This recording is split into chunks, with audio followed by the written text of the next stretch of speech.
Hi, hello all. Thank you so much for visiting. This is my channel, Quilter Chris, and my name is Kristen.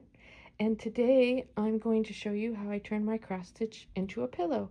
And I want to say that this is only my way of doing it. There are lots of different ways to do it, and I firmly believe that there's no right or wrong way, that this is just my way. I make a few mistakes along the way, but I appreciate you watching, and if you get anything out of this video, please don't forget to like and subscribe. Alright, thank you so much. I hope you like it. And today we're going to talk about finishing our cross stitch into pillows. Now, there are lots of videos on how to finish your cross stitches, and a lot of them are about making wall hangings. And while I like wall hangings, I like the pillows a little bit better. I kind of run out of wall space, and so I just think that this is a really cute and fun project. I have some examples here of past cross stitches that I have finished into pillows. And this can be as basic or as intricate as you would like. So as you can see, this one is pretty basic. It's just a cross stitch on the front. On the back, I have some beach chairs. There's a zipper.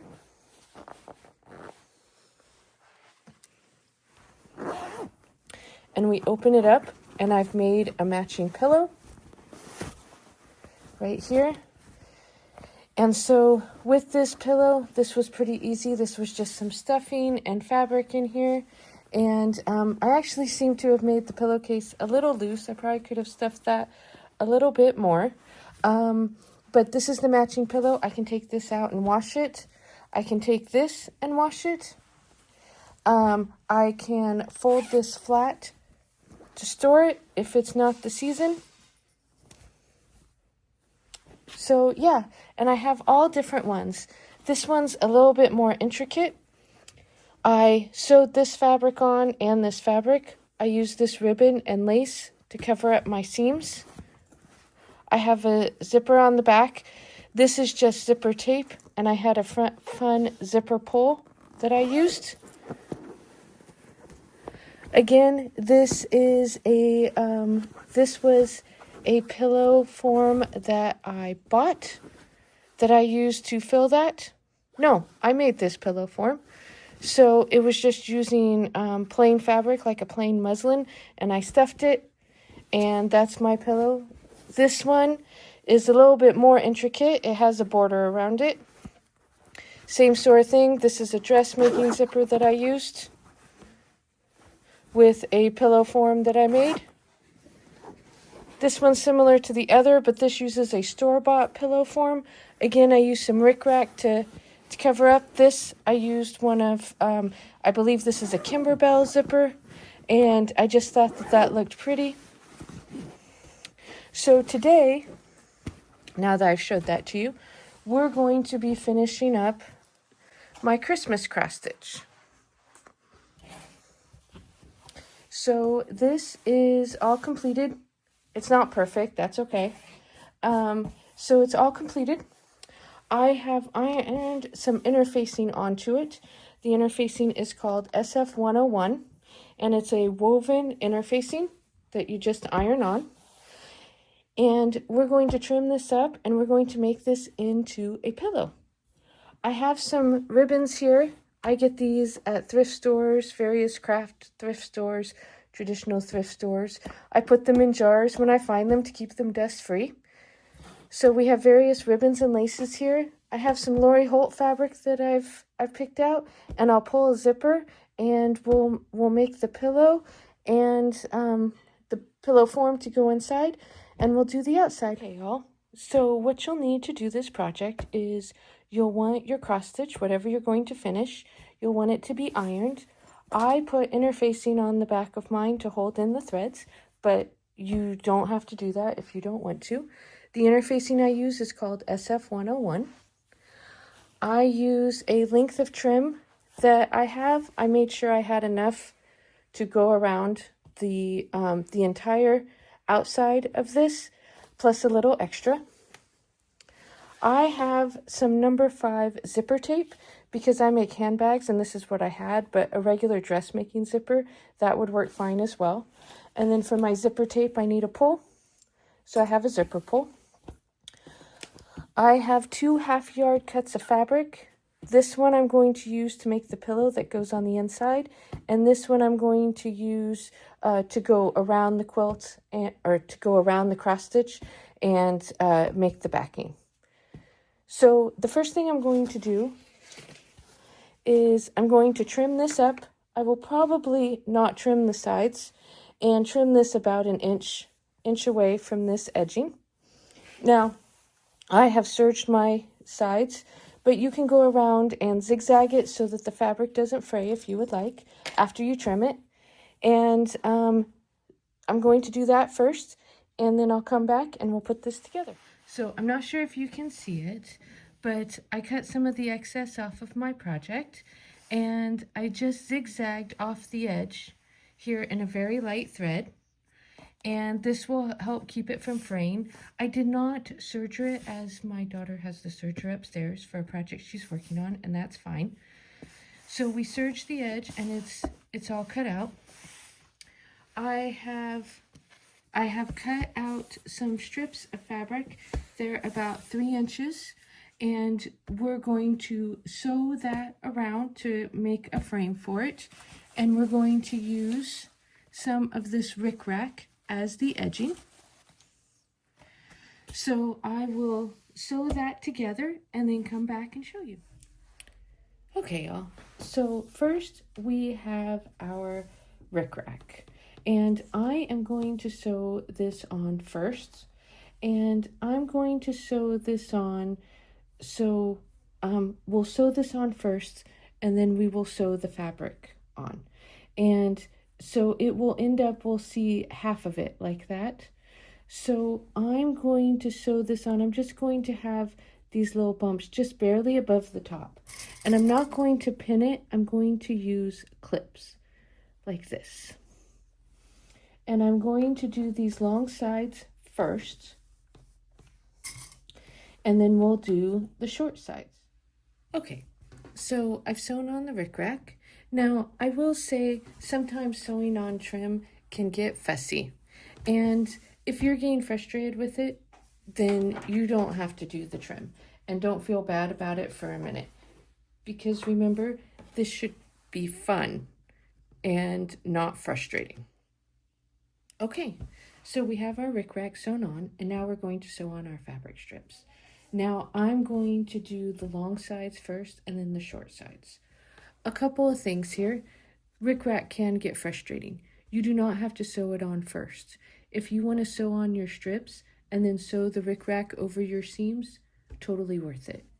I would say this should be fun, not frustrating. No one's going to look at this as hard as you are. And your friends that are coming over and seeing your homemade things, I promise you, they're just going to be impressed that you did it. They're not going to be looking with a ruler for the edges. So just try to have fun with this and make it pleasing to you, whatever that looks like. So now we're going to take our strips and we're going to sew it along the edge here, along our sewn line. Just like this.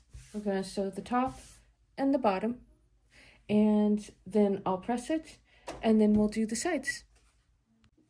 So a couple of tips as I'm doing this. I flipped my project over, and I'm lining up the fabric with the top of the rickrack so that there's plenty of fabric. And then I'm going to sew along right on this line, and then I will iron it up, and I'll show you how it looks. Okay, so I ended up taking off the side rickrack as I decided I liked it better like this. But it's personal preference. I still think it would look totally cute with the rickrack on the side. So I've sewn on my 3-inch strips, and I have the front of my cross stitch completed. This is how I want it to look. So you can do, I'm going to see if I have enough fabric to do the backing. I think I will, but I'll double check. But before I do that, I am going to cut the fabric for my pillow form. And I'm going to do that because now this is nice and flat, so I can get a good idea of how big I want the pillow form to be.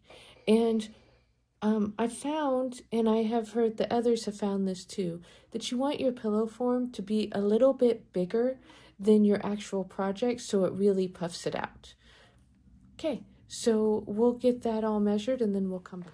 Okay, so I trimmed up my border to about 1.5 inches all the way around. That made my half yard here that's folded in half about 1 inch bigger all the way around. And it's folded in half right here. You can see that. It's folded in half. So what I'm going to do to make my pillow form is I'm going to open this up, fold it in half in the same spot, and just sew it on these 3 sides, leaving an opening in to stuff it. Then I'm going to stuff it and sew it up, and then the pillow form will be all done. Okay, so I've got mine all sewn up. It's a pretty firm pillow. If yours has lumps or bumps, you can just give it a little bit massage, some squeezing. That'll get those moving around there. And then we'll finish our cross stitch as the pillowcase. Okay, so you can see that the fabric for the back of my pillowcase here is a little bit more than 1 inch all the way around. And I'm going to have my zipper going the long way, but you can have it go the other way if you want. And so now I get to choose where I would like. You can have it 2/3 or halfway. I am going to have it about halfway. So I'm going to cut a line there, and then I will sew my zipper. So I cut my fabric in 2 pieces, and I have my zipper tape. I'm going to cut this a little bit longer at each end.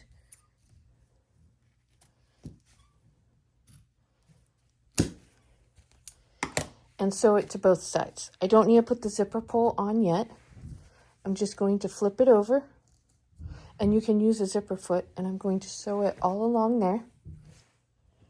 Then I'll press it and top stitch it and do the same on the other side. So I've sewn one side on, and I haven't top stitched yet. I'll probably top stitch both at the same time. So now I'm just going to sew this onto the other side of my zipper and be right back. Okay, our zipper is all topped. Our zipper pull is attached if you weren't using like a regular dressmaking zipper. And now we're going to sew this on to our cross stitch, and then we'll have our pillow. Okay, I've pinned it on. I opened my zipper a little bit so I'll be able to turn it right side out. And now I'm going to sew around the edge and turn it right side out. After I sew along the edge, I will trim it up, and then we'll be all good with the pillowcase. Okay, so our pillowcase is all finished. We have the zipper on the back, and we're going to put our pillow inside. Okay, and our pillow is all done. It's very nice and cozy. You can see the zipper. We have our handmade pillow in there. And it's all done, and I think it's cute. Thanks so much for watching. Bye-bye now.